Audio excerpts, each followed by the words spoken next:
একজন কাঠুরিয়া প্রতিদিন জঙ্গলে গিয়ে কাঠ কাটত। একদিন হঠাৎ সে দেখল একটি নেকড়ে তার পিছনে পিছনে আসছে। প্রথমে সে ভয় পেয়ে গেল, কিন্তু নেকড়েটি আক্রমণ করল না, বরং প্রতিদিন সে কাঠুরিয়ার সাথে থাকত, তাকে পাহারা দিত। ধীরে ধীরে তাদের মধ্যে একটা অদ্ভুত বিশ্বাস তৈরি হলো। একদিন কিছু ডাকাত কাঠুরিয়ার উপর হামলা করতে এলো।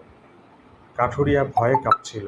ঠিক তখনই নেকড়েটি ঝাঁপিয়ে পড়ল, নিজের জীবন বাজি রেখে কাঠুরিয়াকে রক্ষা করল। ডাকাতরা পালিয়ে গেল, কাঠুরিয়া বেঁচে গেল, কিন্তু নেকড়েটি গুরুতর আহত হলো। মৃত্যুর আগে নেকড়েটি যেন তার চোখ দিয়ে বলছিল, বিশ্বাস কখনো ভাঙব না।